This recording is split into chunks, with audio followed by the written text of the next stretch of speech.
Salve Dirceia em Ponta Grossa, boa tarde, uma alegria. Thalita, grande doutor Luiz Leal, Fabiano, Maurício Ferrante, Robson Krieger, Leocádio Casanova, salve, salve.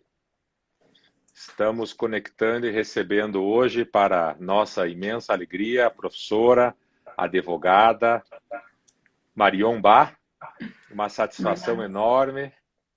Satisfação é minha. E nós escolhemos como tema um tema que é da expertise da Marion, e que a Marion é uma referência sobre o tema, que é o tema da dosimetria da pena. E tratar da dosimetria da pena sob o olhar da advocacia. A Marion é uma advogada reconhecida aqui em Curitiba, com atuação em todo o Brasil, e é importante nós ouvirmos a opinião de quem conhece o assunto, de quem tem expertise no assunto. E Marion, eu acho que nós podemos começar com você traçando um panorama geral sobre a questão da dosimetria da pena. Porque eu sinto que os advogados, de forma geral, falam pouco e escrevem pouco sobre o tema. A dosimetria da pena acaba sendo, muitas vezes, até relegada a um segundo plano, apesar da importância dela. Como é que você como é que você enxerga, como que você quer nos situar no tema?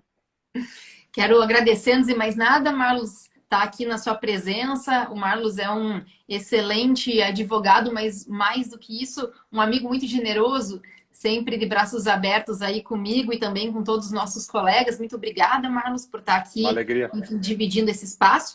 Obrigada a presença de todos aqueles que estão nos assistindo, né? E, olha, a gente pode começar dizendo que esse é um tema que ele é um tanto renegado, assim, talvez, não são muitos os nem professores, nem advogados, enfim, nem autores que gostam muito do tema. Eu me sinto, às vezes, assim, meio dançando sozinha, porque é um dos temas que eu mais gosto de trabalhar, né? E o que eu tenho percebido nesses anos da advocacia é que é um instrumento riquíssimo para trabalhar em favor do cliente, né? Você sabe que muitas vezes é possível a gente trabalhar com teses, enfim, que visam absolvição, enfim, mas nem sempre isso é possível. E às vezes o que resta, ou que acaba restando, de instrumento de trabalho é justamente o menor dos prejuízos para o cliente. E aí entra a dosimetria, né, em busca, por exemplo, de um regime melhor, de uma substituição por uma pena restritiva de direito, até uma, enfim, prescrição retroativa, algo assim. E eu vejo que a dosimetria é composta de um monte de detalhezinhos, primeira fase, segunda, terceira. Cada uma dessas fases tem milhares de coisas a serem exploradas. E talvez uma dica inicial, assim, é que os advogados enxerguem a dosimetria como esse instrumento que tem um monte de coisa para ser explorado em favor do cliente. Assim como a teoria do delito é tão rica quanto a dosimetria da pena, né? A teoria da pena. Verdade. E Marion, não posso deixar de cumprimentar a doutora Daniela Teixeira, é conselheira federal, está pelo Distrito Federal, está nos assistindo. Obrigado, Daniela. Obrigada. Cumprimentar o Luiz Roberto Juraski Lino, Fabiano Neves, a Inayá. Cumprimentar também o João, da OAB do Pernambuco, que está nos acompanhando, João Vieira, e que mandou uma série de precedentes jurisprudenciais sobre o tema.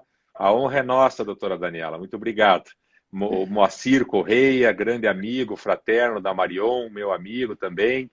Jovaci, que está chegando. E eu queria que você nos posicionasse sobre a questão da subjetividade do juiz. Quer dizer, quando o juiz vai dar a sentença, vai aplicar a pena, vai verificar essa questão da dosimetria da pena, como que você enxerga essa questão da subjetividade do juiz ao analisar e fixar a pena? O que a gente percebe na advocacia muitas vezes é que o juiz faz o que a gente chama uma espécie de uma aplicação da pena ao revés. Como se ele já soubesse qual a pena que ele quer atingir, e aí ele faz a fundamentação para chegar naquela pena, né? A regra geral, inclusive, para fugir de uma prescrição, algo assim. Isso me incomoda profundamente, porque, obviamente, um juiz ele tem que ir para uma decisão de forma descompromissada. Então, ele tem que analisar todas aquelas circunstâncias judiciais, agravantes, atenuantes, causas de aumento e diminuição. Se eventualmente chegar num resultado que estiver prescrito, pois bem, é porque a pena merecia estar prescrita, né? Ele não tem que buscar um resultado.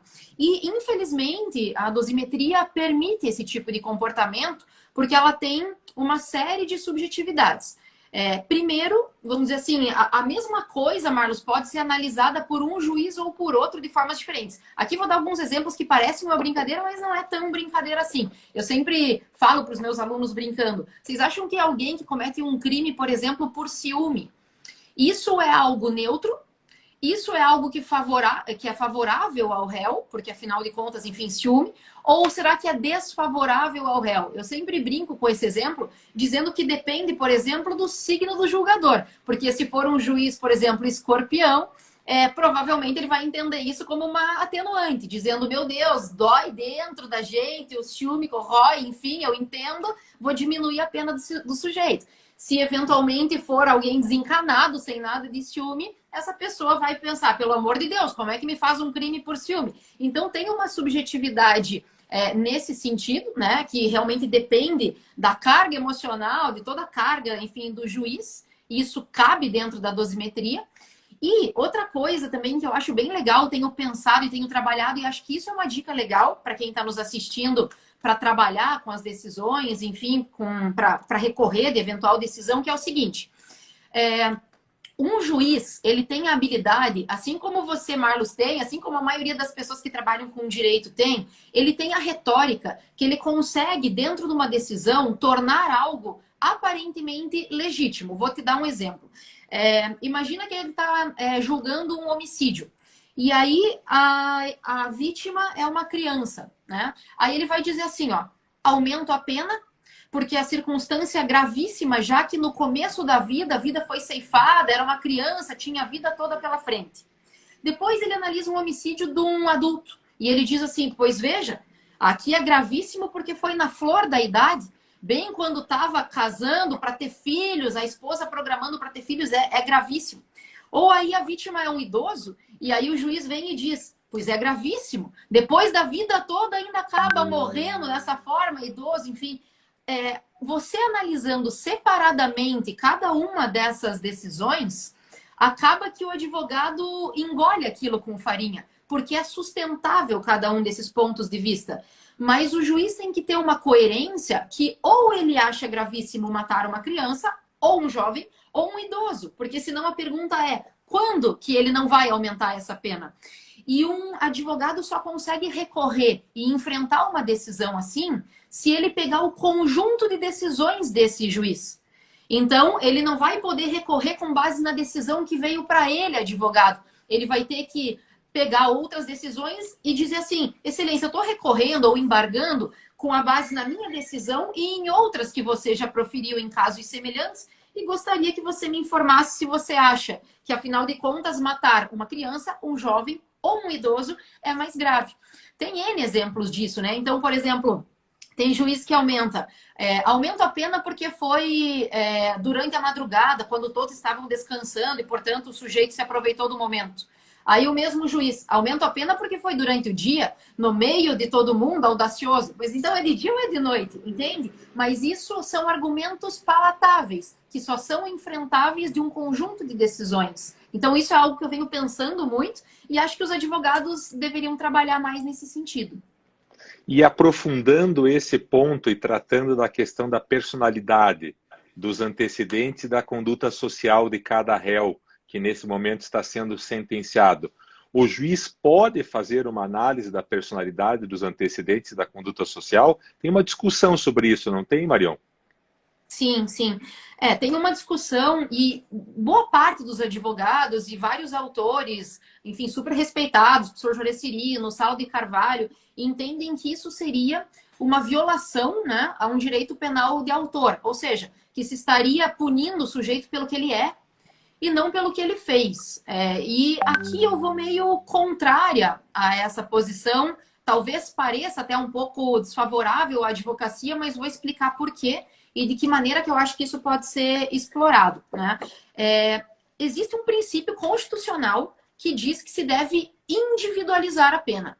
Se tem um princípio constitucional que me manda individualizar a pena, me parece natural que eu vou olhar para o indivíduo. Eu não tenho como individualizar uma pena ignorando características do indivíduo. Para mim, isso não é um direito penal do autor, porque o sujeito está sendo punido pelo que fez. Mas depois de que quando ele é punido pelo que ele fez, eu vou concretizar essa pena com base em algumas características pessoais dele.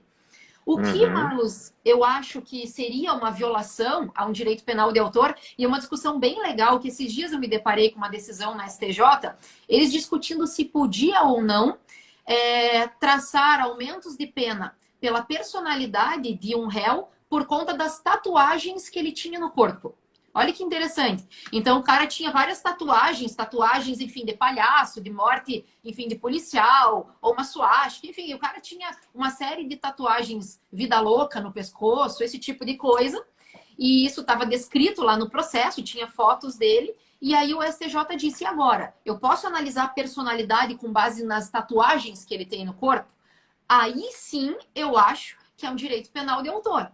Porque aí você está usando uma manifestação da personalidade do sujeito no próprio corpo como um elemento para aumentar a pena. Aí me parece equivocado. Agora, usar no sentido geral, assim, essa análise, eu não vejo como um direito penal de autor por si só, não.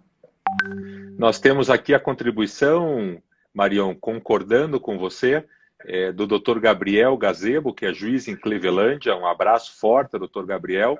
E o Dr. Gabriel está nos dizendo que a dosimetria da pena deve ser realmente revista no Brasil, para torná-la menos subjetiva com critérios mais rígidos. Justamente como a Marion nos contou no início da nossa fala, que hoje é sobre a dosimetria da pena e o olhar da advocacia com a doutora Marion.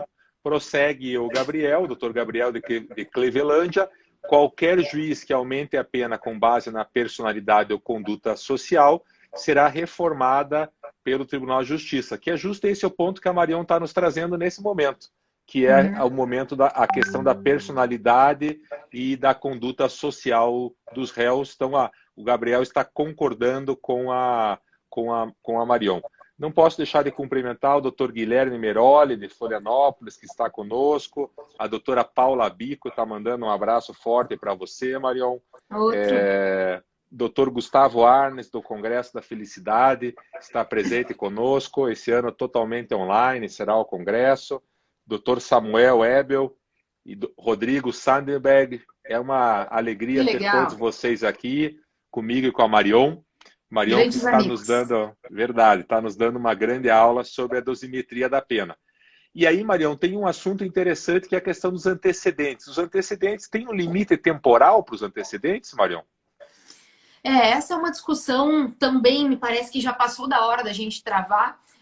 O direito penal, todo ele, é marcado por uma temporalidade, né? Então, assim, não tem prisão perpétua, a reincidência tem um tempo, para a reabilitação tem um tempo, para o limite de cumprimento de pena tem um tempo, agora aumentou, né? 40 anos, enfim, mas tudo tem um tempo, com exceção dos antecedentes. Os antecedentes não têm um critério temporal e isso gera um grande problema, porque acaba, enfim, fazendo com que o sujeito fique perpetuamente sendo passível de punição, um aumento de pena. Então, ele comete um crime com 19 anos, comete um segundo crime com 70, e aquilo, regra geral, poderia ser utilizado como maus antecedentes pelos tribunais.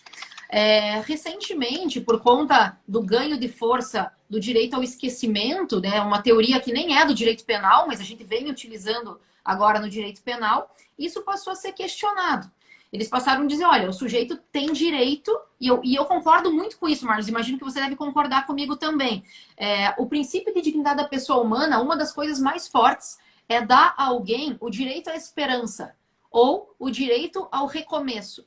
Em algum momento, esse sujeito vai poder zerar a vida dele e recomeçar. Ele tem que ter esse direito de zerar a vida dele e começar do zero. E os antecedentes hoje, da forma que é feito, não permite isso.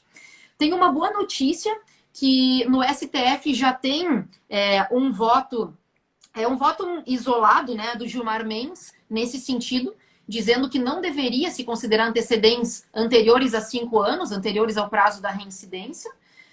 Isso até, acho que tem uma repercussão geral, não julgada ainda, e tem várias decisões do STJ reconhecendo agora o direito ao esquecimento, mas ainda sem um prazo. Então tá bem subjetivo. A Rosa Weber às vezes diz, poxa, mas já faz 16 anos, merece o direito ao esquecimento. Não tem um prazo, mas existe o reconhecimento já dessa tese. Então, aos meus olhos, os antecedentes não deveriam nem existir. Porque, para mim, a reincidência é mais do que suficiente para punir, se é para punir, essa dupla, enfim, essa dupla, assim, o sujeito que incorre duas vezes num crime, né? Nem precisaria ter antecedentes. E você escreveu um artigo sobre isso, inclusive, considerando que não deveria existir, não deveriam existir os antecedentes criminais, é uma posição super corajosa. Eu concordo com você. Eu queria que você aprofundasse um pouco essa questão, Marião, específica de nós abolirmos os antecedentes criminais. Eu escrevi esse artigo junto com a Isabela, que trabalha comigo, né, em coautoria, e a gente não está sozinho, porque, por exemplo, o Paulo Busato, que é do Ministério Público, professor da Universidade Federal, publicou no livro dele essa mesma posição, de que não deveria existir antecedentes criminais. Por quê? Porque, basicamente, se um sujeito comete um crime anterior, veja, a reincidência diz lá que o prazo é 5 anos. Só que o prazo é 5 anos do fim da pena cumprida ou da extinção da pena. Então, por exemplo, se um sujeito comete um crime e pega uma pena de 10 anos, ele vai poder ser reincidente por esses 10 anos e por mais 5 anos da reincidência. Então, por 15 anos, ele já pode ser reincidente. Porra, é um baita tempo. Por que eu tenho que deixar ainda mais tempo para que ele seja punido, né? Então, eu acredito que a reincidência... E a gente depois pode conversar, Marlos, inclusive, se a reincidência é constitucional. Mas, se for considerar que isso é constitucional, eu acho que ela é mais do que suficiente e, portanto, os antecedentes deveriam simplesmente inexistir na primeira fase. Estou totalmente de acordo, Marião. O doutor João Vieira, de Pernambuco, da OAB Pernambuco, que tem feito lives muito interessantes, ele está aqui sugerindo que o artigo 315, parágrafo 2º, incisos do Código de Processo Penal, deverá ser utilizado como forma de anular até mesmo a sentença na questão da dosimetria da pena. É isso, né, Marião? Com certeza. Estou com ele.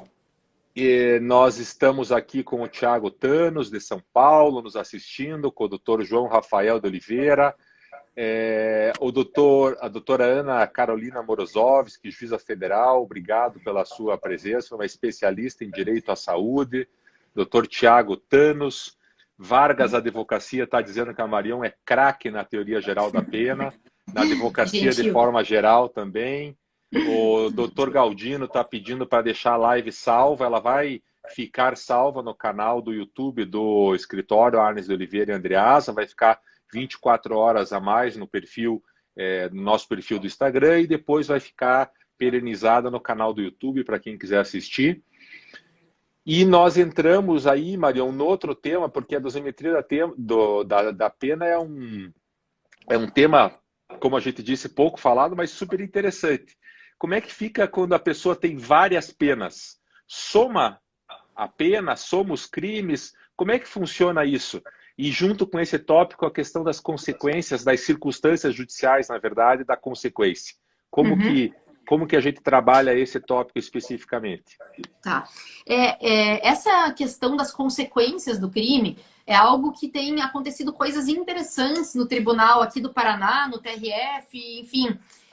me chamou a atenção um caso que eu tenho junto com o Moacir, que inclusive está nos assistindo. Trabalhamos em parceria num caso que me veio a ideia, né, de trabalhar com essa questão das consequências. Olha só que interessante, genericamente aqui o caso, né? Era um sujeito, ele fazia subtrações, isso vale para tudo. Então podemos falar de um crime tributário, pode ser um crime financeiro, pode ser estelionato, pode ser furto, roubo, enfim, qualquer crime. Ele fazia pequenas subtrações, mas por um extenso período de tempo. E com o tempo, essa subtração foi realmente volumosa. Foi 1 milhão de prejuízo para uma empresa. Mas os furtos, cada um dos furtos, era um valor pequeno. O que o juiz fez nesse caso concreto? Ele foi analisar a dosimetria da pena e tem que deixar bem claro, a dosimetria da pena, ela acontece por crime. por crime. Cada crime tem a sua dosimetria. Depois, se for para somar, soma. Se for para transformar isso numa continuidade delitiva, aí dá um aumento. Depois vê o que faz em relação ao concurso de crimes. Mas cada dosimetria é de um crime só. O que os juízes têm feito? E inclusive com a STJ concordando com isso. Eles aumentam a pena porque a consequência de todos os crimes foi muito grave. Foi, por exemplo, 1 milhão. Só que eles estão analisando dentro da dosimetria de um crime a consequência somada de todos os crimes. E isso é um erro. E veja como é um erro que não fica tão claro quando o crime é patrimonial, mas fica muito claro se fosse outro crime. Vou dar um exemplo, se fosse, por exemplo, um homicídio. Imagine que um sujeito mata 4 pessoas. Um é vô, um é neto, um é pai e um é mãe. É a mesma coisa que o juiz chegar na dosimetria e falar assim, consequências gravíssimas porque era neto, pai, mãe. Ele não vai poder fazer isso numa dosimetria, porque a dosimetria é por crime. Num homicídio isso fica muito claro, mas num crime patrimonial não. E o STJ vem somando essas consequências e tornando o crime de um dos furtos muito maior pela soma do resultado de todos os outros furtos. Não sei se me fiz entender, mas é um equívoco extremamente frequente nos tribunais. Né? E é por conta de todos esses equívocos que você tem nos apresentado que na maior parte das vezes, ou em boa parte das vezes, nós assistimos o segundo grau de jurisdição reduzir a pena. Quer dizer, possivelmente, se nós tivermos um estudo matemático, analítico das penas em primeiro grau, comparando com as penas fixadas em segundo grau, nós devemos perceber, essa pelo menos é a minha experiência aqui no escritório, uma redução significativa de pena em segundo grau. Isso se dá por conta de todos esses fatos que você está apresentando, não é, Marião? Sim, sim. E, Marlos, olha outro ponto aqui, eu lembrei agora dessa questão das consequências e que tem acontecido no tribunal aqui do Paraná, acho que de outros estados também. Às vezes, em algum crime patrimonial, eles aumentam a consequência porque a res, enfim, o objeto não foi recuperado. Mas veja, isso é a regra num crime consumado. Lógico. Entende?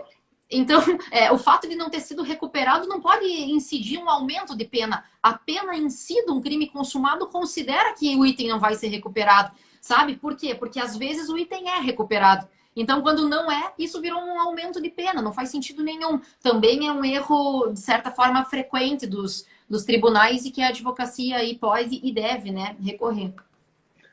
A Isabela fez o link para o teu artigo, eu agradeço a Isabela, o artigo da Marion sobre a abolição dos antecedentes criminais, publicado no canal Ciências Criminais. Está, quem quiser, a Isabela postou nos nossos comentários.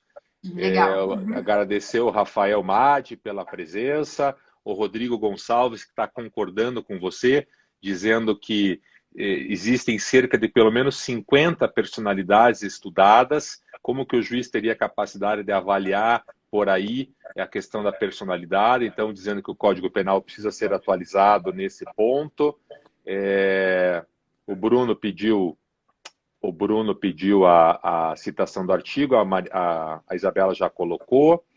O Galdino, canal do YouTube, que vai ficar depois, a live Arnes de Oliveira e Andreasa, no YouTube, fica gravado para vocês assistirem.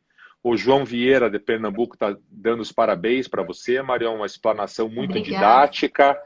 O João Rafael também, dizendo que o tema, você está sendo muito didática, mandando um abraço para você. O Luquezzi, dizendo que é fã da Marion.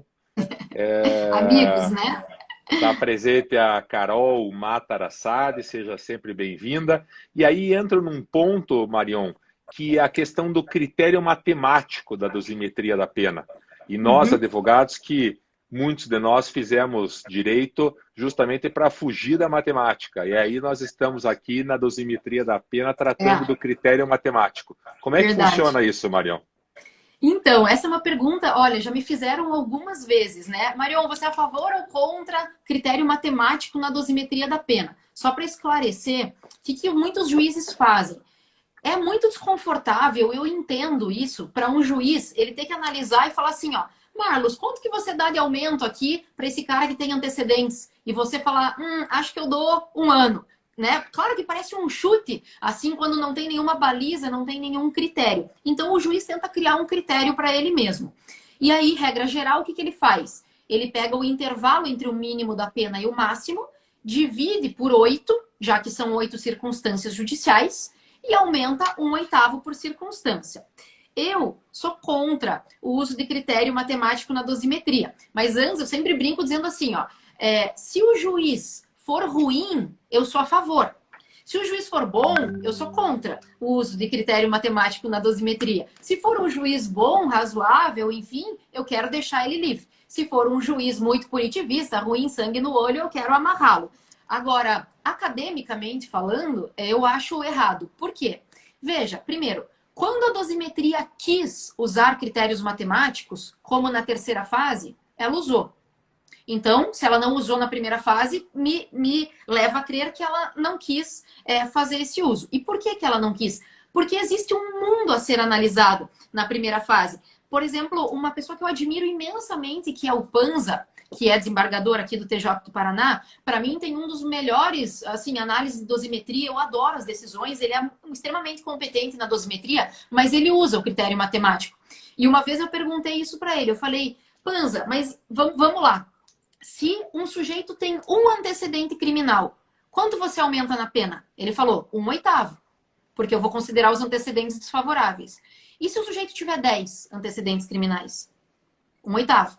Pois é, porque você cria um critério que amarra o juiz. É por isso que a lei não deu esse critério. Porque senão ele vai equiparar várias situações que não são equiparáveis. 1, 2, 3, 4, 5, 10 antecedentes. Isso para ficar no exemplo de uma circunstância judicial, que são os antecedentes. Posso dar exemplo em vários outros.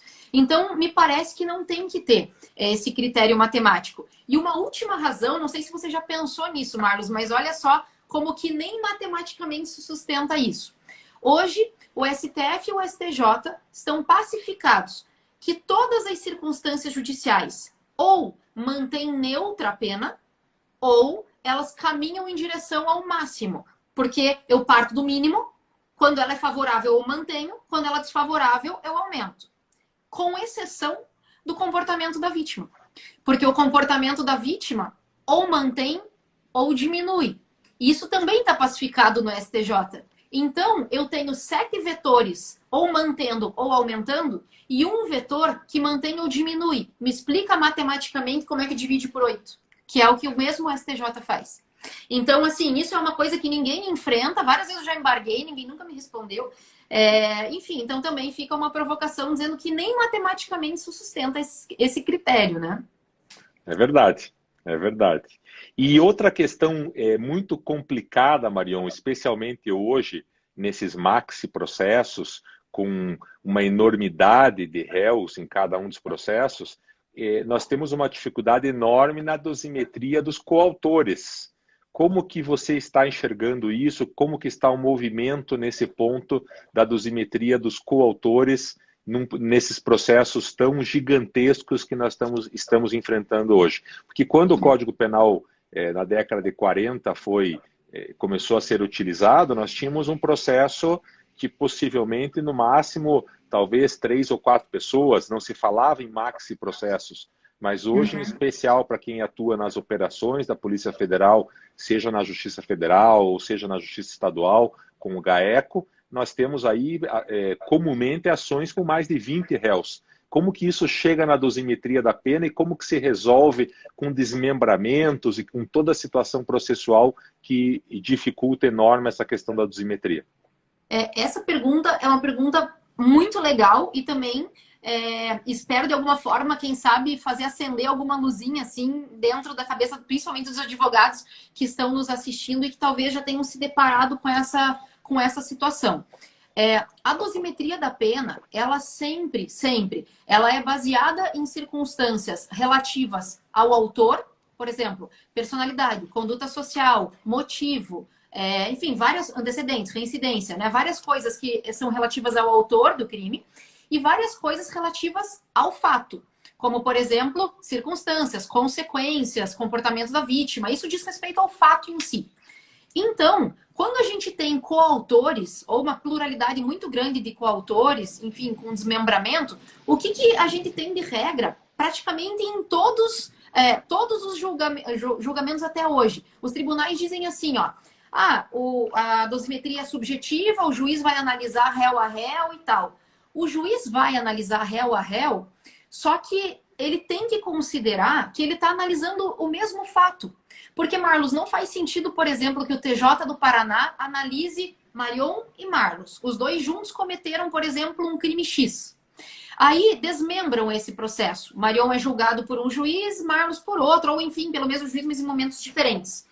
As nossas circunstâncias pessoais podem ser consideradas de forma individual, e devem, inclusive. Agora, as consequências do crime que cometemos juntos, é impossível que seja um aumento de 1 ano para mim e de 5 meses para você. Ou que aumente para mim e não aumente para você. Porque, afinal de contas, qual é a posição do Poder Judiciário sobre as consequências deste crime? Essa análise não pode ser subjetiva. Não pode ser, a análise é uma para Marion e a outra para o Marlos. Não, porque isso diz respeito à consequência do fato, ao Sim. fato. Né? Então, o que eu acho? E ninguém faz isso, né? Os juízes, quando vão analisar coautores, por exemplo, eles estão, de certa forma, amarrados em relação à análise do fato. Aí, quanto aos autores, eles ficam livres. Assim como os advogados têm que analisar isso. Pô, como é que foi a pena do Corréu? Como é que considerou isso sobre aquele fato? Porque, senão, o Poder Judiciário vai ter opiniões distintas sobre o mesmo fato. E dependendo, enfim, da sorte ou do azar, né? É complicada essa situação, né? E essa matéria é levada normalmente até o STJ, não é, Marião? É, sem dúvida. Na verdade, a dosimetria como um todo, assim, em primeiro grau e nos tribunais, enfim, TJs do Paraná, TRFs, assim, eu confesso que tem muita, aos meus olhos, né? E claro, considerando dentro do que eu consegui estudar até hoje, mas considero muitos equívocos, Marlos, assim, o STJ e o STF um pouco melhores, e claro, quem sou eu para dizer isso, mas também com muita incoerência até hoje em relação à dosimetria. Nós estamos com Marion Bá, professora, advogada, tratando da dosimetria da pena, sobre o olhar da advocacia. Agradecer a presença do Dr. Douglas Rodrigues, Dr. Walter Bino, doutora Ana Santos Guedes de Castro, amiga nossa, Dr. Robson, Dr. Rodolfo, uma alegria. E, Marion, a questão das atenuantes que estão lá no artigo 65. Aqui você tem uma dica para quem está nos assistindo também, não tem? Tenho, uhum. A dica para os advogados, né, que estão nos assistindo, especialmente, é que a gente acaba se apegando muito àquelas atenuantes que existem, uma lista, né, no artigo 65, mas esquece que a gente pode criar atenuantes que não estão previstas em lei, são as chamadas atenuantes inominadas. É muito raro ver um advogado pedindo que haja atenuante, por exemplo, de algo que não existe previsto na lei. E eu queria dar alguns exemplos aqui, Marlos, assim como sugestão, justamente para que possam, quem sabe, ver, poxa, numa dessa é justamente o caso aqui do escritório, ou alguma coisa assim, né?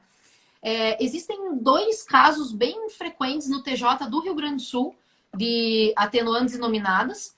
Primeiro, é o que a gente chama, e já vou deixar mais fácil de compreender, teoria da coculpabilidade. Acho que isso é muito usado em defensoria pública, em gente que está fazendo, por exemplo, dativo, sabe? Assim, os advogados iniciantes que fazem dativo. Olhem só essa atenuante que o TJ do Rio Grande do Sul já reconheceu.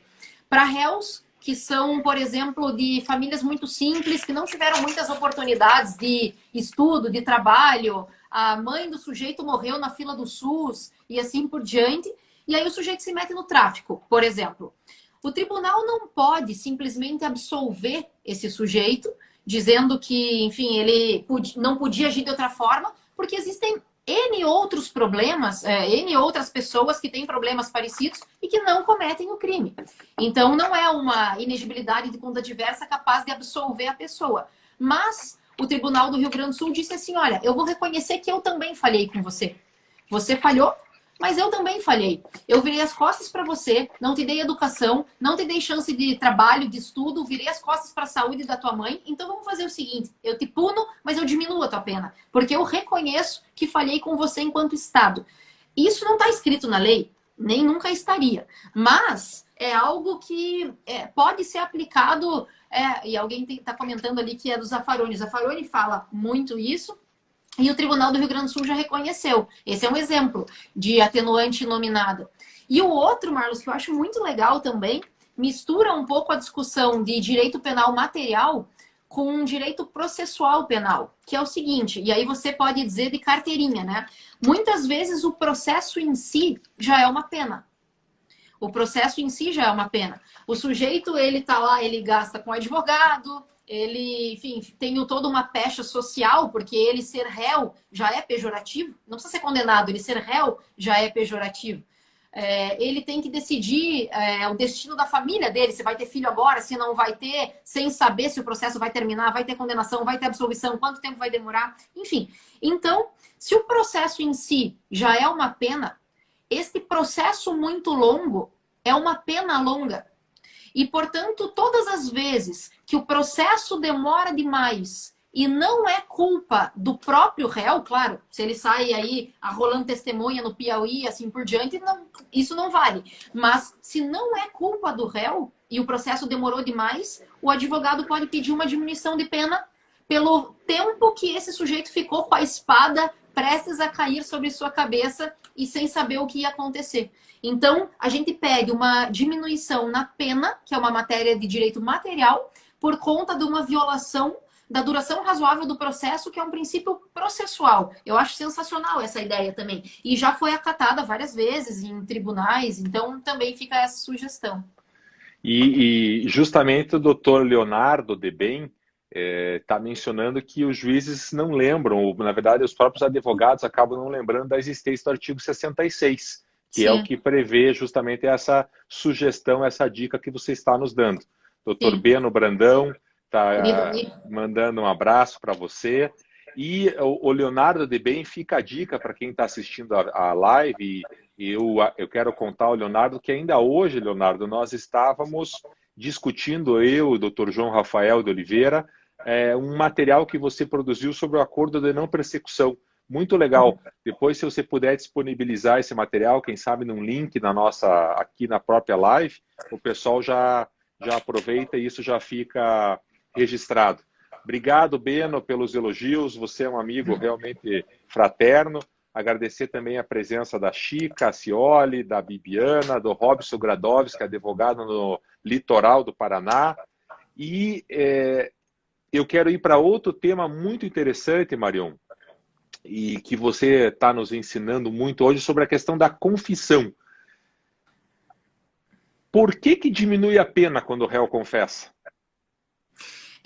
Essa é uma pergunta também que eu sempre, assim, lanço para os alunos, né? Por que será que hoje, ainda hoje, se diminui a pena de alguém por confissão? Porque o código não traz o fundamento, só traz que se o sujeito confessar espontaneamente perante uma autoridade, vai ter uma diminuição. Será que é uma questão de hombridade? O sujeito bateu no peito, assumiu o que fez, enfim, foi homem. Será que é uma questão de arrependimento? Porque pelo menos o sujeito, enfim, se arrependeu daquilo que fez? Ou será que é uma mera contribuição com o poder judiciário, com a polícia, com o Estado, para investigar esse crime? E essa resposta muda toda a interpretação que se tem a respeito da confissão. Muita gente confunde, e assim, muitos autores. Eu fiz uma pesquisa grande, isso também, eu tenho um artigo para quem se interessar, também posso disponibilizar depois, junto com a Isa, que está nos assistindo, e ela pode colocar o link, enfim, aí. Essa questão da confissão, muitos autores defendem que exige um arrependimento. Marlos, imagine que você é juiz. Chega um sujeito na tua frente e diz assim, ó, doutor, fui eu que matei minha esposa. Foi ontem de noite, vou contar exatamente como foi. Foi assim, foi assado, coloquei o corpo não sei onde. Ele conta exatamente como foi e diz, não me arrependo, jamais vou me arrepender, faria de novo. É isso que eu tenho para te dizer. Esse juiz vai diminuir a pena pela confissão ou não? Aos meus olhos, isso não tem nada a ver com arrependimento. Historicamente, sim. Quando a gente estava falando lá no medievo que daí crime era pecado e o sujeito confessava para expiar esse pecado, por conta dessa origem histórica da confissão, talvez sim. Só que isso, obviamente, está totalmente ultrapassado, né? E hoje é simplesmente para auxílio do poder judiciário, da polícia, assim por diante. Não exige arrependimento nenhum. Esse sujeito que fala assim com o juiz, teria a mesmíssima diminuição de pena pela atenuante. E isso reflete, Marlos, assim, ó, em várias coisas. Atenuante parcial, atenuante qualificada, atenuante quando num flagrante. São várias coisas que os advogados não fazem a diferença, não entendem muito ao que parece, assim, que eu acho que talvez seja algo legal também da gente trabalhar. Eu quero dar um abraço para o doutor Augusto Dalpozo, advogado em São Paulo. Estivemos juntos fazendo um curso de compliance na universidade em Miami. Está conosco também, Marion, o Gustavo Alberini, nosso fraterno amigo, mandando um abraço. O Luiz Leal está concordando com você, dizendo que essa atenuante inominada deveria ser aplicada a infinitos casos, no sentido da omissão estatal. Paula Bico dizendo que é bastante utilizado, tudo isso que você está nos relatando hoje, Maurício Ferrante. E já nós, indo para o nosso quase encerramento, Marion, como que está a questão da reincidência? Existe uma discussão sobre a constitucionalidade da reincidência, não existe? Sim, sim. Existe, inclusive, teve uma ação de inconstitucionalidade por parte da OAB, junto com o IDDD de São Paulo, né, o Instituto de Defesa de Direitos de Defesa, questionando se a reincidência é constitucional ou se é inconstitucional. Os principais argumentos criticando uma possível inconstitucionalidade seria, em primeiro lugar, se isso não é um direito penal de autor, aquilo que a gente falou lá no começo da live, né, que o sujeito acaba tendo um aumento porque é reincidente, enfim, não pelo fato que ele está cometendo agora. E o segundo e principal é porque isso seria uma violação ao princípio do ne bis in idem. Ou seja, o sujeito já foi apenado lá atrás, já cumpriu a pena e agora comete um novo crime e tem um aumento por conta da existência daquele crime anterior. E, portanto, seria um bis in idem. O STF e o STJ sempre rejeitaram esse argumento, dizendo que não está se aumentando a pena por conta do crime anterior. Tanto que eles nem olham qual é. Por exemplo, não vai ter na fundamentação da reincidência dizendo era um crime muito grave, era um crime brando, era um crime... Ele não faz referência a qual crime é. Ele só diz que tem a reincidência. Ou seja, o STF e o STJ diz, não estou olhando para o crime passado. Eu só não posso punir igualmente quem nunca errou e quem está reiterando no erro. É esse o ponto, diz o STF e o STJ. Mas o que eu queria, talvez, provocá-los, assim, é que a reincidência, em 2 pontos, ela não é, se for uma violação, um bis in idem, não é só, Marlos, um bis in idem, porque ela, por exemplo, imagine que um sujeito tem uma condenação anterior e que ele cometeu lava-jato agora, corrupção, lavagem, evasão de divisas. Ele vai ter aumento aqui, aqui e aqui, por conta daquele crime anterior. E depois soma esses 3 crimes aqui. Aquele crime anterior vale 1 ano aqui, 1 ano nesse, 1 ano nesse. E, portanto, vale 3 anos de aumento de pena. Aí, não bastasse, a reincidência, ela aumenta a pena. Depois, ela piora o regime, porque o regime era para ser aberto, vai para o semiaberto, o semiaberto vai para o fechado, por conta da reincidência também. Depois, ela impede substituição para restritiva de direito. Depois, ela impede sursi, enfim. Então, ela é considerada muitas vezes. Então, é um 3, 4, 5, 6 in idem. Se for considerado assim, a verdade é que a reincidência ela é muito mais do que um bis in idem, né? Fortalecendo esse argumento da advocacia, portanto. Legal. Olha que comentário interessante, Marion. E mesmo não sendo criminalista, não consegui parar de ouvir. Parabéns. Quem está mandando os parabéns é Eliseu Artigas. O Eliseu é um advogado trabalhista, nós tivemos oportunidade de trabalhar juntos, hoje ele tem o escritório dele, está fazendo esse elogio. Parabéns, Marion. Obrigada. E o doutor Leonardo Schmidt de Bem, isso é muito interessante, não é na nossa live, mas vale a pena, ele clicou aqui, marcou a questão da aplicação retroativa do acordo de não persecução penal, fica disponível, recomendo a leitura. Um abraço para o doutor Edson Fac também, que está elogiando o conteúdo da tua live, Marion. E eu quero fechar com uma última questão, Marion, que sai um pouquinho da dosimetria da pena, mas fica dentro da execução penal. Nós tivemos no final do ano a lei anticrime. A lei anticrime, aparentemente, ela agravou a situação da execução da pena. Você não quer aproveitar 3 minutinhos, 5 minutos e dar um panorama para nós dessa questão da política criminal na execução da pena com a lei anticrime? Sim, vamos lá. De fato, alterou, talvez não muita coisa na dosimetria, mas bastante coisa na execução, como você colocou. Uma das coisas que alterou significativamente foi a progressão de regime, né? A gente, até dezembro de 2019, tinha a progressão com um requisito subjetivo de bom comportamento, e o requisito objetivo eram aqueles tempos fixos, né? Ou 1/6 para quando o crime não era hediondo, 2/5, 3/5 para crimes hediondos, reincidente e primário. E agora tem no 112 da Lei de Execução Penal toda uma tabela que eu não decorei ainda, mas 16%, 30%, 20%, 25%, chega, eu lembro, até 70% para o sujeito que comete crime hediondo e assim por diante. Portanto, de fato, tornou muito mais difícil a progressão do regime. Acho que isso foi uma das alterações significativas. Outra coisa que na época, quando o então ministro Sérgio Moro fez a proposta do projeto anticrime, ele tentou resgatar, e isso felizmente não passou com esse sucesso, com a extensão que ele gostaria, a questão do exame. Para progressão de regime tem que ter um exame que mostra se o sujeito está apto ou não a progredir, né, de regime, ou seja, se o sujeito está pronto a voltar a viver em sociedade. Nesse ponto, tem duas coisas importantes. A primeira é que isso já foi rejeitado pelos nossos tribunais, dizendo que seria subjetivo demais, enfim.